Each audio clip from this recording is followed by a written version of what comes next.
these ridiculous routes was with fake flights. Fake non-stop flights that aren't real and you can't get.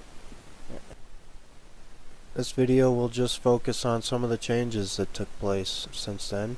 Like Fare Compare had to change their website and their flight search format. That happened like a couple weeks after the video came out. Also, some of the non-stops that they had out there disappeared from the searches as they were trying to figure out what to do. I'm sure sometimes they were in the searches, sometimes they weren't. And then also now they've added some new fake flights, so I'll go over those. And yes, even though it was a daily fight with shills and it wasn't fun, I blocked over 100 of them so far. Daily fight for 2 months, still happening, because this is a huge lie, and they're trying to keep this one a secret. And this lie in particular really pissed off a lot of people, including a lot in the airline industry, because this lie is one of the big ones propping up the flat earth lie. And this lie exposes the flat earth a lot faster than people are ready to have it exposed, including a lot of flat earthers. And I'll probably make another video on that another time. Proof. Where is your proof? How many times did I hear that? Proof is in the logic, first of all. If you know the earth is flat like I do, then logically these are not real flights. But I know people need more proof than that, besides the actions that I've seen on this video since then, which also prove it to me. But here's how we get real proof and expose it. Calling out to friends in the southern hemisphere. We need your help. Show up to these airports and look for the gate of these fake flights, and I bet you won't find one. And if you do find one, I bet there won't be a plane pulling up or any people lining up for it, because they can fake these flights to a certain extent, but they can't fake it that far. So let's expose it. Let's expose fake flights and the flat earth. The seatbelt sign is on! First, please make sure that your seatbelt is securely fastened. Seatbelts can be purchased for $5. To fasten, insert the metal fitting into the buckle and tighten the buckle by pulling the loose end away from you. To release, purchase a release flap for $7. Now I know what you're thinking. We've never paid for seatbelts before. Once we've reached our cruising altitude, your flight attendant may or may not go down the aisle with snacks. If she chooses to, each passenger will be given a single peanut. Alright, this is Expedia, and it's a Sydney to Santiago search. And I can show you that every single one of these options on this page, which is 15 or 16, is fake. So we know this one is fake. This one is the non-stop from Sydney to Santiago, Qantas 27. Sometimes it shows up in the search, sometimes it doesn't. This one is fake. It used to only be available 3 days a week. Now it's available, I think, 4 days a week, or so it says, but this one is fake. 12 hours and 40 minutes for that flight. Nope. You'd think after all these years someone would listen to you. Oh, well, airport management, the FAA, and the airlines. Oh, cheats and liars. All right, let's get out of here.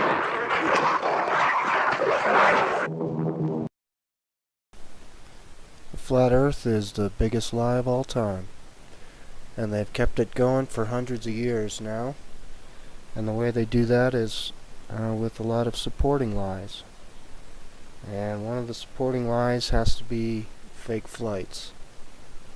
And I can tell you right now that makes them nervous, because this exposes the flat earth faster than they know it's about to be exposed.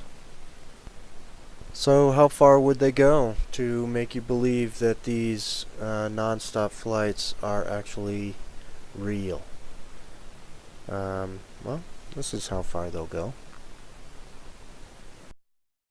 It was a colourful start for QF Flight 28 to Santiago, with Chilean dancers performing their national dance at Sydney Airport, giving passengers on the plane an exciting send-off for the 13-hour non-stop journey to this new Qantas destination. And guess who was there to meet them on arrival? Good morning. Yes, none other than John Travolta, the airline's ambassador at large in his pilot's uniform. Even workers on the ramp strained to get a look at the famous actor, who later spoke at a packed media conference. Two wonderful countries being able to come together with one flight, a non-stop flight from Sydney to Santiago. Simple trip. Do you see a plane out there, do you? Huh? We are not going anywhere until there is a plane out there. So, that one is fake, and every single other one of these ones is fake also. Surely you can't be serious. I am serious. And don't call me Shirley.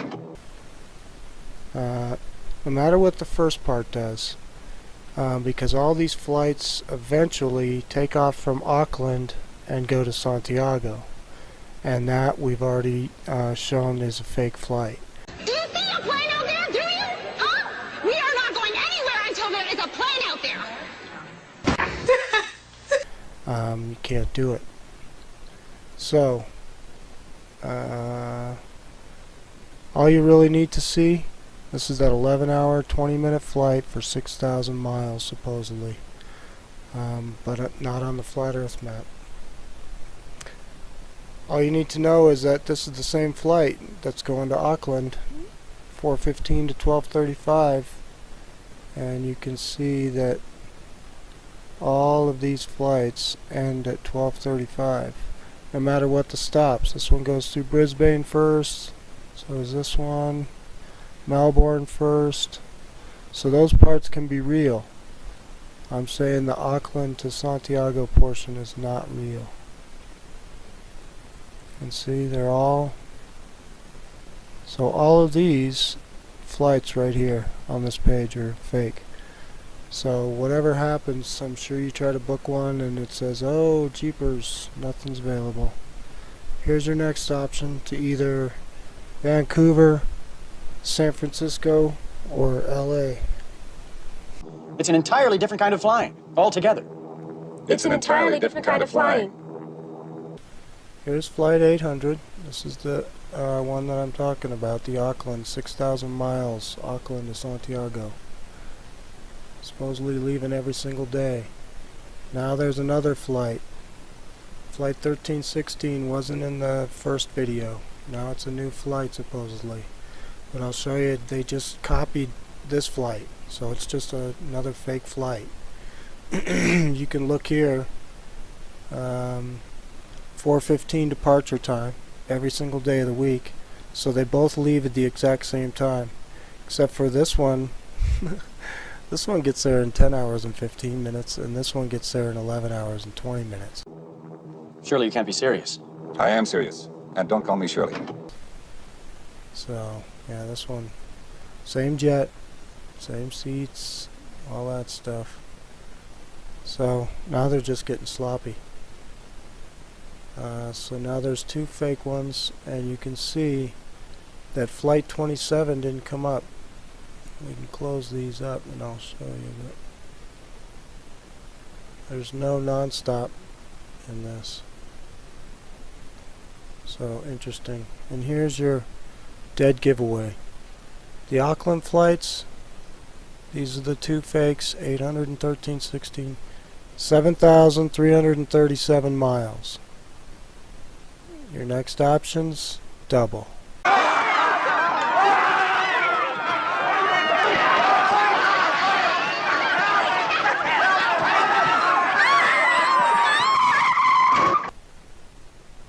And it goes all the way to 15.7. So you're either flying, there's one flight that takes you to San Francisco, then Houston, and then to Santiago. There's 2 different flights to LA that either take you to Atlanta or Houston and then Santiago. And then there is one flight to Vancouver, and then you have a couple of different options, but I can't take much more of this. Looks like I picked the wrong week to quit amphetamines. Shayna, they bought their tickets. They knew what they were getting into. The last time the flight is delayed. alright, here we are, Johannesburg to Perth, and I've opened up all the real flights, but we'll go over the fake ones. This one is real to Singapore, and here's the flat earth map that I used to map out the Johannesburg to Perth flights. And this flight right here from Johannesburg to Singapore to Perth, almost a straight line, and it's 7,800 miles. So that's where I'm getting that 5161 cannot be a real flight. Also, all these Sydney flights are fake. They disappeared from the search altogether the other day, but they're back today. It's almost a straight shot on the flat earth map from Johannesburg to Singapore to Perth, and this is 7,803 miles. So it's close to 8,000 miles, not 5,161. So this flight right here, 280, South African Airlines, is a fake. And that was in the first video. Do you see a plane out there, do you? Huh? We are not going anywhere until there is a plane out there.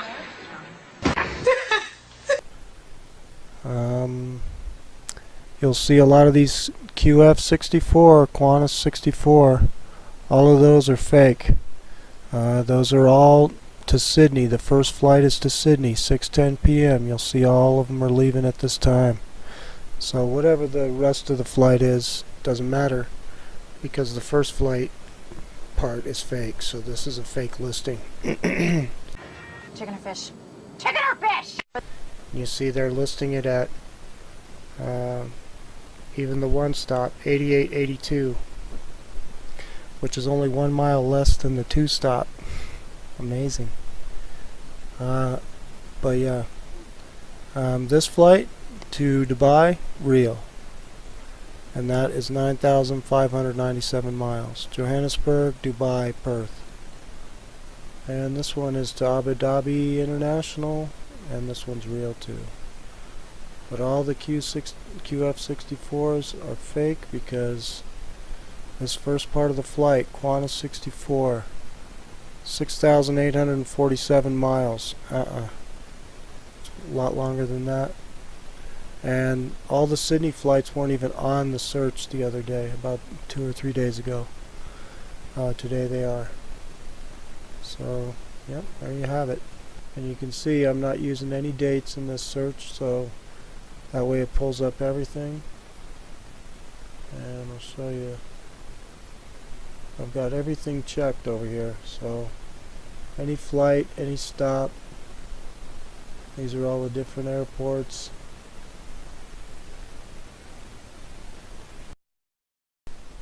Alright, well, thanks for tuning in, and cheers to all the new subscribers. Welcome aboard. I kind of took a break there for a while. Chalked that up to partially summer finally hitting where I live, and also being a little overwhelmed by one video I made in particular. And now I must be a glutton for punishment making another, but along those lines, I'm not going to argue about anything really. You can do your own research to find out about the flat earth. There's a lot of great videos out there made by other folks, and that's how I learned about it.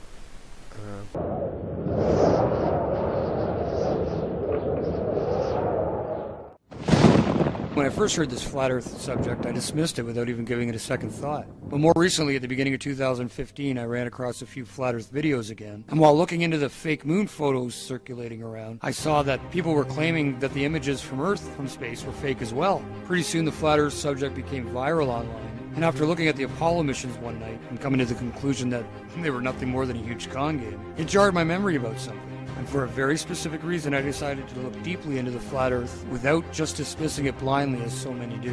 Why did I look into it this time?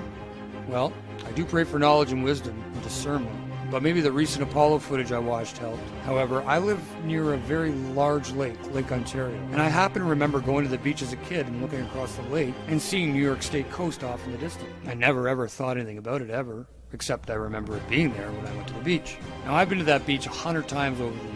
And once this topic gained more prominence in early 2015, the first video I saw explained the curvature of the Earth and what it's supposed to be in inches per mile.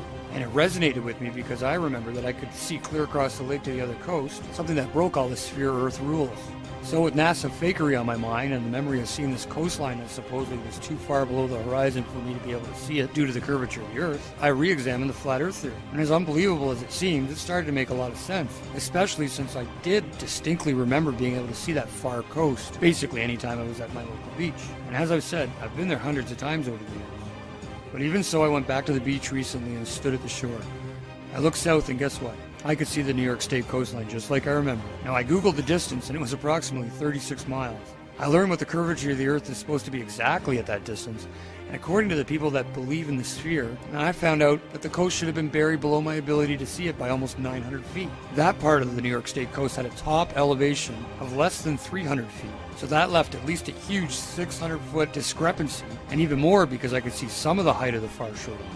Was something really wrong with the reality that they've been selling us ever since we were born? Well, I ended up becoming a little fixated on proving or disproving the concept. And at first I truly thought disproving the flat Earth would be rather easy. I thought there had to be a reasonable explanation why I could see so far beyond the so-called curve barrier. I learned about light refraction and superior mirages. I learned about perspective and horizons. I learned about how our eyes work. I viewed dozens of similar experiences on YouTube. I listened to experts and people who thought they had logical but spherical explanations. In fact, I tried for a few months to debunk the concept and just couldn't. The more I looked into it, the more sense it made, and the less likely that the sphere model we've been spoon-fed since birth was a reality. It's just flat out wrong. And as more people shared their experiences and proofs online, it only added to my growing, pretty much unwavering belief that the world is not what we've been told. And learning about how our eyes work and how perspective work helps a lot with understanding sunrises and sunsets and ships disappearing hull first at sea and other supposed sphere Earth proofs. I can't say for certain what shape the Earth is or how big it is, or if there's an Antarctic ring or a barrier beyond it, or if it's an infinite plane. Maybe everything we theorize is not complete. There are so many possibilities that it blows the mind, and the flat Earth has no real complete standard model because it's all based on us finding out things for ourselves. We agree on the facts and certain basics, but the rest is only hypothetical even if it seemingly makes sense. And as the evidence mounts for both the flat Earth and against the sphere, I wanted to create a special place where folks can learn and share what they've learned with other supporters. Differences of opinion are certainly going to come forth and should be expressed openly. But remember that the goal of my videos and their corresponding threads is to provide the opportunity to use each of us to learn and grow in any area that any of us has a problem in. If there is a thing you can't understand, then ask. Someone will have an opinion and we can go from there. If you have a point to make against what is considered an accepted flat Earth fact, please provide any relevant links or supporting proofs or videos. I am currently under the impression that the entire space program, even low Earth orbit, and all that is there, is really just a sleight-of-hand trick by a group of illusionists that have swindled the public, the governments of the world, the media, and us into believing a lie. Everybody, a small group of corporations and cabals have almost complete control over the entire financial, educational, high-level governmental and media systems, leaving it up to real armchair scientists and normal people that can critically think and recreate experiments themselves to Whatever, I do what I want. Global resistance. Where's my motherfucking soldiers at? It's time to strap up and go to war, motherfuckers. We're gonna bring it right to the motherfucking front line.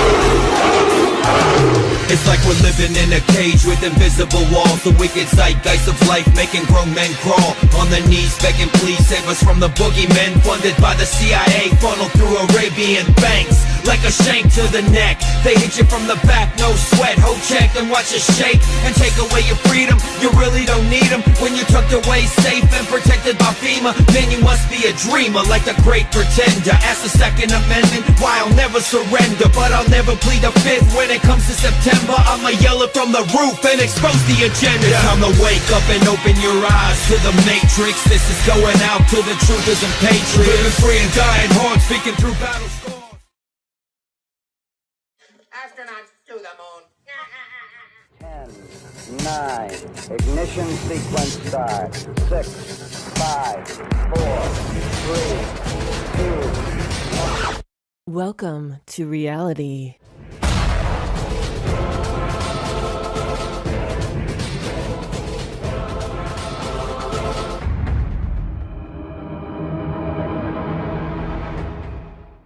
What's going on, everyone? It's Jaronism, back with another video for you today. Wanted to talk a little bit about Antarctica. So recently, someone who has been studying flat Earth decided to look down into Antarctica, and he found out some things that he did not know. Because I've been concentrating on Antarctica, I started looking into it. I've never really had the compunction to investigate Antarctica before. So I guess he had done months of searching and studying flat Earth, but never got around to looking into Antarctica. So he says, it's the first time I've really looked into these maps. And it seems that everybody, including the Royal Tub-Thumping Brass Band, has marched through Antarctica, and the flat earthers don't know about it. As soon as he did, he saw that flights took place that go across it. He saw New Year's Eve parties. He saw tourists. And so he came to the conclusion that any good researcher would have come to, that all the flat earth researchers are stupid or they're lying. That's a good conclusion, huh, mate? Well, let me fill you in on a little research on Antarctica that I did. And maybe if you're the good Christian that you say you are, Tiger Dan, you'll apologize for calling me stupid and a liar and anything else that you said. But I've actually done tons of research, just like all of the other flat earthers that I know of have been looking at this stuff for a long time. And we simply didn't search for something on YouTube and then claim it to be a fact. That's not good research. So I'm going to show you some different things about Antarctica, so hopefully you see the difference between good research and just typing something into YouTube and saying, oh, there's the proof. Anybody can go to Antarctica because these people say they've been there. So let's begin. The Antarctic doesn't exist, and that it's the outer perimeter of this flat Earth. It's nonsense. It's foolishness, and I'm ashamed to have gone along with it because this is the first time that I'm looking into this. It is not foolishness. Believing what you see or read without doing any more further research, that is what foolishness is. As far as my research goes, it is certainly not a continent. That is the conclusion you will come to if you only do basic research. A little in-depth research will reveal the truth, and that's why I'm here. So, first thing we should pay attention to, you'll notice that the planes have a peculiar thing missing: windows. So, when do you want to fly people to a certain location and not have them look out the windows unless you are fooling them about where they are flying? Let's look at the Mercator map on the screen now, the projection. What happens if you travel west from America? You'll pop out on the other side, correct? Over by Japan. Now, what happens if you travel north? Do you pop out the bottom? If you travel south, do you pop out the top? No, you don't. So, interesting little tidbit of information there. Keep that in your mind. The point that you made that I found concerning was you said that it must be a continent because people build huts there and the news goes there. And the news also went to San Bernardino, and that wasn't a real event. And the news also went to Sandy Hook. That wasn't a real event. And people can build huts anywhere. Why would they not be able to build them on the outer edge of the flat Earth? I don't understand your research or your line of reasoning, but let's move on and get into these cruises into Antarctica. First of all, you can see on the screen here that they all go to these ports only. So you'll see that that is a very small section of a gigantic continent where people would all assemble and all the little cruise ports would be there. So that's very interesting. And a lot of people like me have been working very hard to figure out what is going on in Antarctica. And so what I did was I wanted to go ahead and look into booking myself a little cruise. But what they don't do is patrol the entire Antarctica, because anybody can go there. And what I find utterly stupid is the fact that there's literally tens of thousands of people moving over Antarctica every single week. So, the first thing I will do is show you why not everyone can go there. And the second thing is, I don't usually call people liars, so I'm just going to ask for your evidence in claiming that tens of thousands of people fly across Antarctica every week. That's what you said. So, show me the proof of flying across Antarctica. If you look up any flight charts, they don't fly across the continent at all. So show your evidence on that one. On the screen now, you'll see why not everyone can go to Antarctica, because not everyone has between $40,000 and $75,000 for a 5 or 6 day trip. So I'm on this site. It's called polarcruises.com. I'm looking at all their little deals, and it looks like a scam to me, because you don't need that kind of money for a trip to Antarctica. So anybody charging you $45,000 to $75,000 for a 5 day trip where you're staying in a tent and peeing in a bucket, there's a problem there. So I also looked up and tried to find out how many people fit on one of these planes, and they usually have 66 people on the plane. And if you multiply that by the ticket price of $40,000, you get about $3 million. So this is where I start to smell scam. To make that kind of money is not necessary on upcharging that much. So the first thing I did was run the site through Whoisology. Really cool site if you're looking for the owner of a site or IP information, registrar information. And when I found it, I got some other interesting news. He owns over 150 other related domains besides polarcruises.com. In fact, look at all these. This travel agency or scam center have all the Antarctic and Arctic trips in their hands. You must go through them. So that was just more fuel to my fire. Sites like penguincruise.com, Antarctica Cruise, Antarctica Tour, Antarctica Trip, Polar Bear Cruises, Antarctic Voyage, Antarctic Journey, Antarctica Journeys, Arctic Voyages, Antarctic Tour, Antarctic Vacations with a hyphen, Antarctic Trip, Antarctic Adventures, Antarctica Cruise. So, as you can see, he definitely has the corner on the market. Next up was to find out, are they even in business, or is it an all-out scam? So I searched for reviews on other sites. Obviously not their own site where they could make whatever review they want, but on other sites. First review I find is the review right here. Polar Cruises reviews. Maybe this is too late to help you, but here's our experience with Polar Cruises. They were very helpful at the beginning when we first called about a cruise. They told us there was only one cabin left on the cruise that we were interested in, and that there was a waiting list for it, which upon looking back doesn't make sense. Why sell it to us if there's a waiting list already? But we went ahead, paid the deposit, and wired the balance. 15 days before departure of the cruise, an unexpected medical issue emerged and we couldn't make the cruise. We had no trip cancellation insurance, big mistake, and immediately called Polar Cruises. After some delay, Polar Cruises told us that Oceanwide Expeditions, the ship's operator, would allow a name change for the cabin, that is, find someone else to take the cabin, but we had just 24 hours to do this, and that if we couldn't find anyone, to call them immediately to cancel our booking, but with zero refund. We asked if they could help us, given the extensive contacts they have, but they didn't even reply to this appeal and did absolutely nothing to help.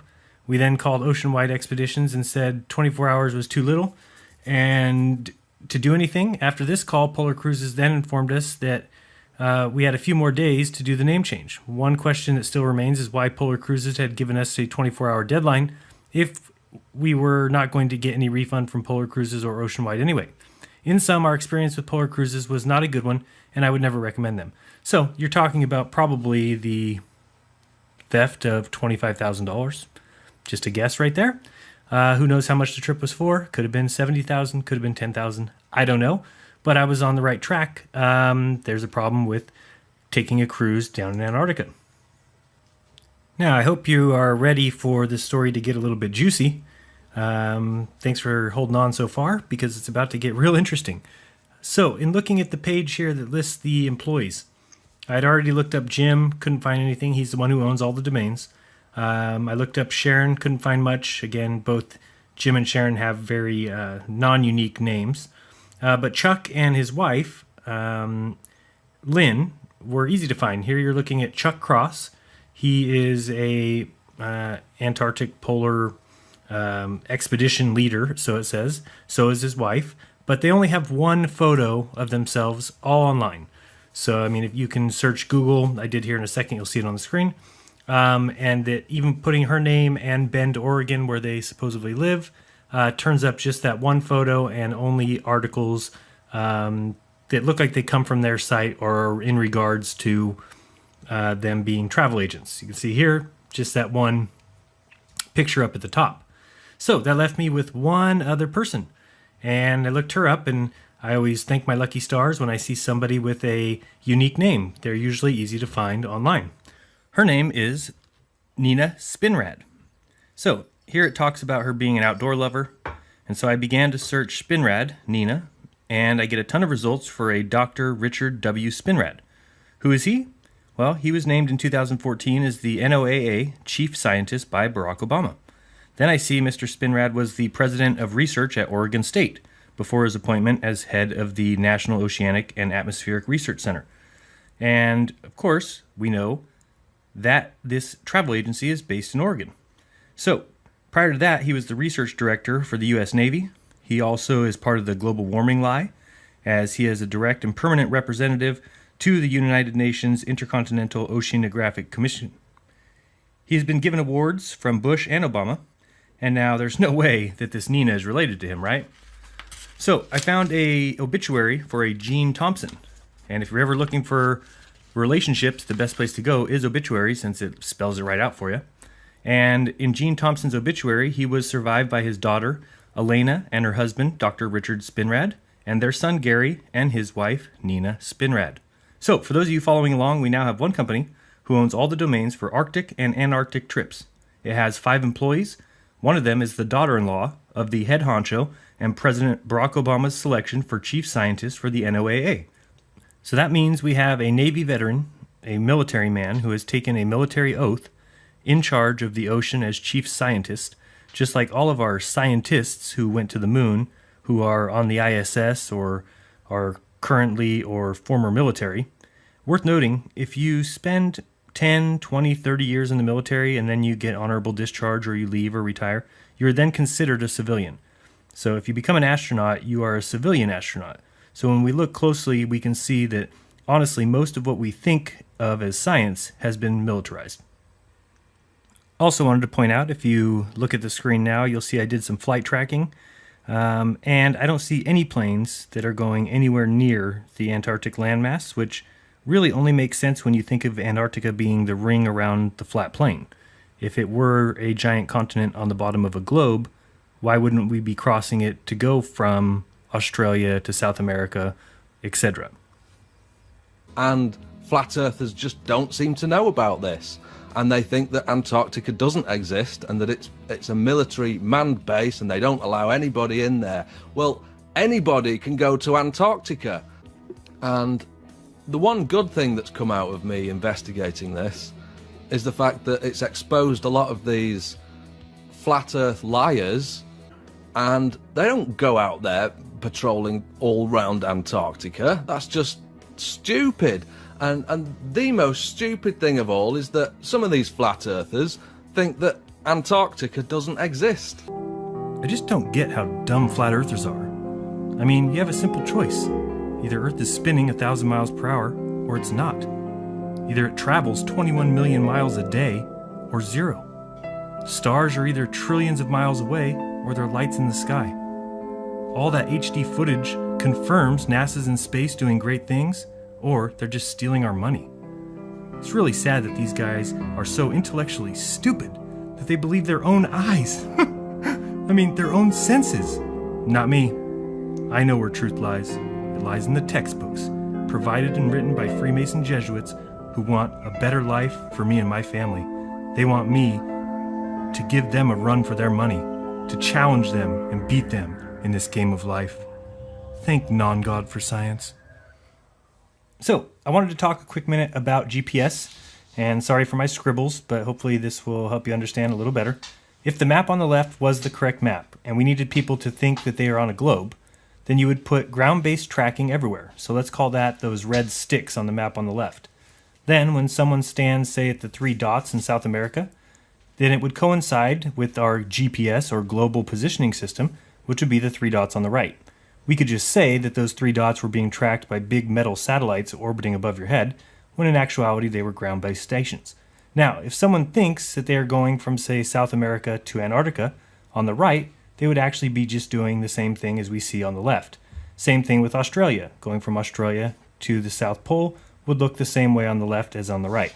And as people fly around the world, the GPS simply tells them where they're going. So even though you're just doing a big circle, the GPS makes you think you're on a globe. So I did find some flights that leave Australia, head down, and they say they cross the South Pole, turn around, and return. So from the 3 places in Australia where these planes leave, all would take 12 hours according to the site, but all distances are 8,000 miles plus. If they were truly going to the 90-degree mark at the South Pole, well, 8,000 miles in 12 hours is 666 miles per hour, and the top speed of a 747 jet is 550 miles per hour. So this means you simply do not actually go to the 90-degree mark. Also, the plane has 366 seats with an average price of about $3,000. So $3,000 times 366 is well over $1 million. The plane uses 36,000 gallons per 10 hours of flight, so I'll even give them 60,000 gallons for their 12-hour flight, charging $2.50 a gallon, and that's the price of gas in California. That's $150,000. So off $1 million take, they spend $150,000 on gas. Pretty nice profit to fly in a circle. So, as you can see, problems with the globe are becoming too much for people to even ignore. Let's look back at the midnight sun now. This is a big issue. Based on current cosmology, if the Earth is a ball, then the North Pole and the South Pole have to be the complete same but opposite, when one is facing the sun versus when the other is facing the sun. For example, Norway gets all-day sun from April through August, and that's 400 miles from the 60-degree marker north. Well, if that's true, then if the Earth is a ball, the same areas opposite must be getting the same no sun in the south on the same days. Well, webcams will clearly show that it is quite a bit different in Antarctica than it is in the north. For instance, the north may get all-day sun, while the south is still getting a little bit of sun, when they should be getting nothing but darkness. I'll show some webcams to prove this point.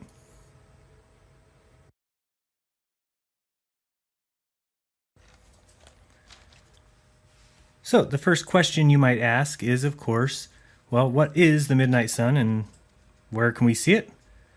And if we take a look at the answers we get from Yahoo's Answers.com, which I'm sure has nothing but the truth, right? It says, what months is Antarctica in total darkness?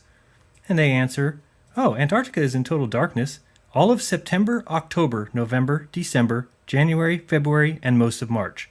Well, this person didn't realize that that is the summer for the South, and they're not in all darkness for those months.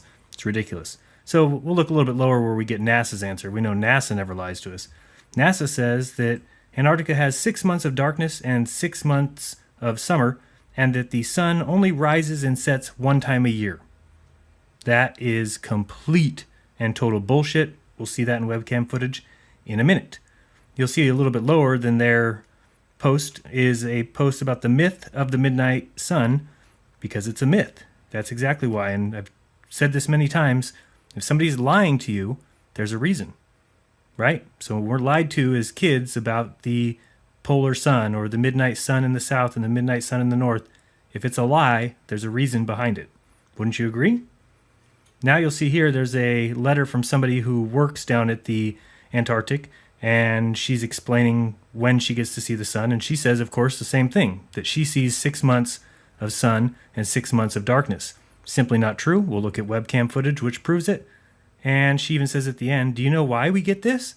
Well, it's because the Earth goes around the sun in 365 days. That completes a year. Okay, now we're going to look at some webcam footage, and from this we should be able to figure out really easily that Antarctica can't possibly be a continent on the bottom of a globe. I wanted to point this out. If you do see a black circle appear over the center of the sun, this article says that on occasion, because of the brightness of the center of the sun, it will mess up the image sensors on the camera, which creates a black dot right in the center of the sun. You can believe that if you want. I'll leave that up to you. If somebody researches it, though, there's probably some good information that you could find as to why we are seeing a black dot in the middle of the sun when it crosses the view of the camera. So we're going to be looking at 4 different stations. The first one is Palmer, and that's right there. Second station we're looking at is Casey, and that is on the other side over here. That's one of the Australians' bases. The next one is Davis Station, and we can see that one right here. And then out on the island we have, this one here is Scott Base, another Australian one. And then out on the island we have McMurdo, which is near Shackleton's Hut. So this is a webcam footage, and I will show you wherein lies the lie. So you see the sun come and go from your upper right to your upper left. And let's watch the shadow of the stick that's straight in front of us. So the kind of green one, straight ahead. Let's watch, keep an eye on that shadow, and you'll notice that the camera simply resets. So here comes the shadow towards us. Whoop, why don't we get to see the shadow go around? Notice that the shadow of the green flag is coming around, but we never see it go in front of the green flag. Why is that? Because the sun isn't going around the continent. If it was, we would see the sun go around, then it would be behind us. If the sun was behind us, the shadow of the green flag would be in front of it. But that never happens. What happens is the sun is coming in from the northeast, coming across the horizon and going off to the northwest. You can even watch the sky. If you watch the sky, you'll see it is circling northeast to northwest, not circling around us. Again, if it was going around us, we would see that flag pointing straight forward. You'll see that there's definitely an issue with what we're taught.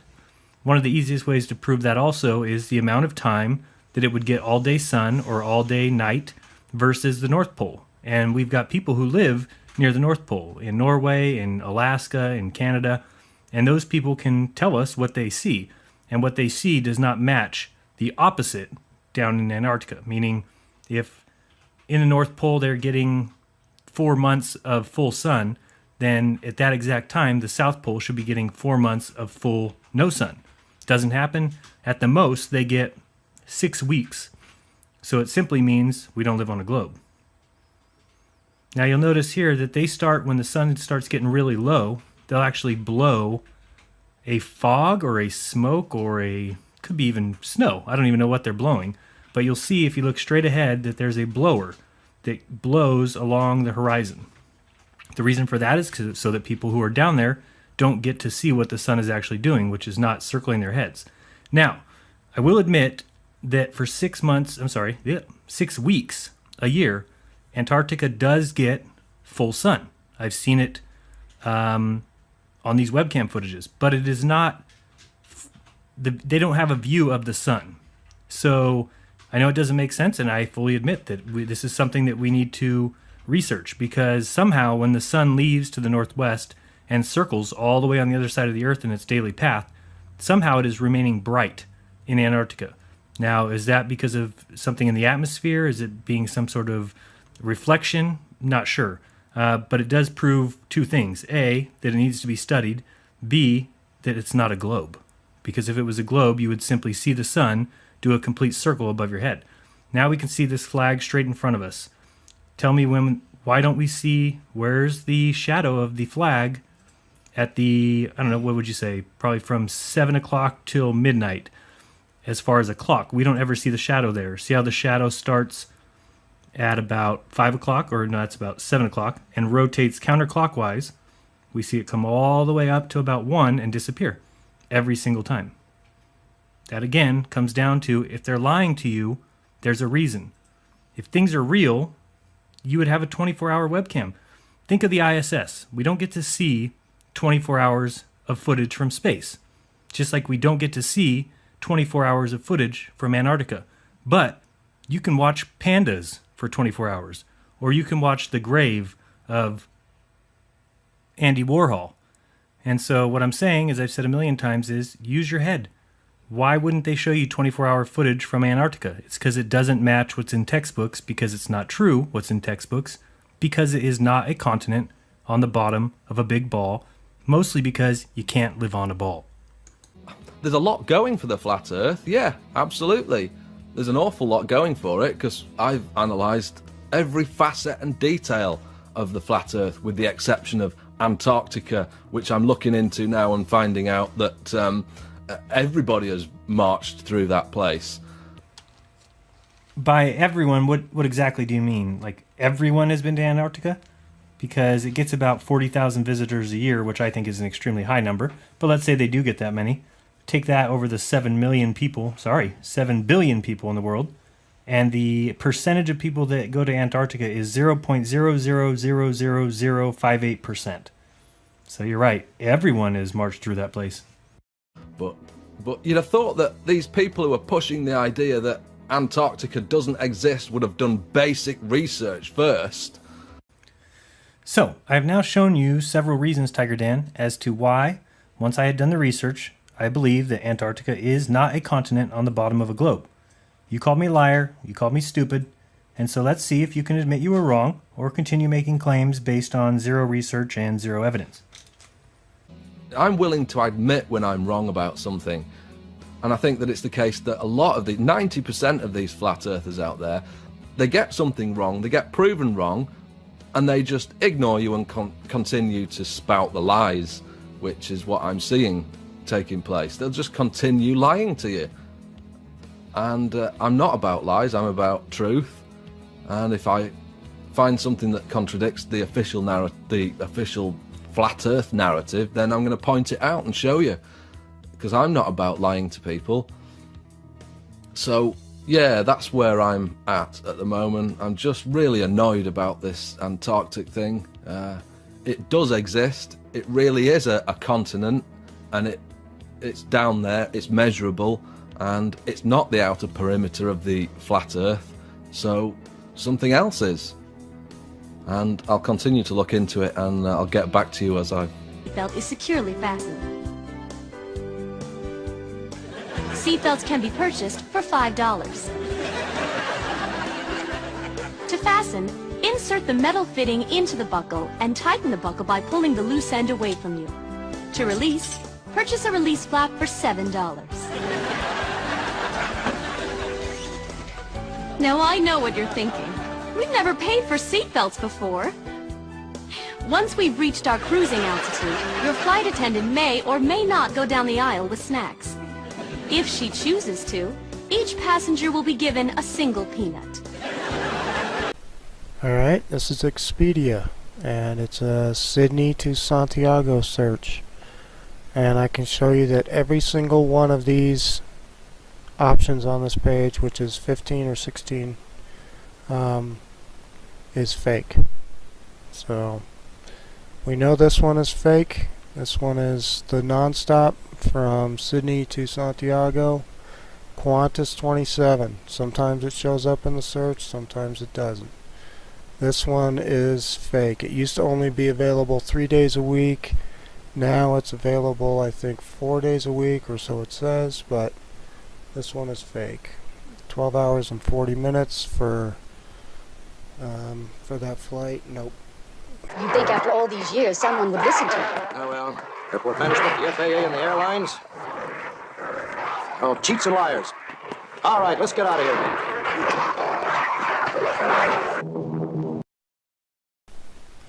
The flat Earth is the biggest lie of all time. And they've kept it going for hundreds of years now. And the way they do that is these ridiculous routes was with fake flights. Fake non-stop flights that aren't real and you can't get. This video will just focus on some of the changes that took place since then. Like Fare Compare had to change their website and their flight search format. That happened like a couple weeks after the video came out. Also, some of the non-stops that they had out there disappeared from the searches as they were trying to figure out what to do, I'm sure. Sometimes they were in the searches, sometimes they weren't. And then also now they've added some new fake flights, so I'll go over those. And yes, even though it was a daily fight with shills and it wasn't fun, I blocked over 100 of them so far. Daily fight for 2 months, still happening, because this is a huge lie, and they're trying to keep this one a secret. And this lie in particular really pissed off a lot of people, including a lot in the airline industry, because this lie is one of the big ones propping up the flat earth lie. And this lie exposes the flat earth a lot faster than people are ready to have it exposed, including a lot of flat earthers. And I'll probably make another video on that another time. Proof.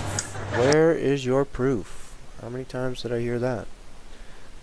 Proof is in the logic, first of all. If you know the earth is flat like I do, then logically these are not real flights. But I know people need more proof than that, besides the actions that I've seen on this video since then, which also prove it to me. But here's how we get real proof and expose it. Calling out to friends in the southern hemisphere. We need your help. Show up to these airports and look for the gate of these fake flights, and I bet you won't find one. And if you do find one, I bet there won't be a plane pulling up or any people lining up for it, because they can fake these flights to a certain extent, but they can't fake it that far. So let's expose it. Let's expose fake flights and the flat earth. The seatbelt sign is on! First, please make sure that your seat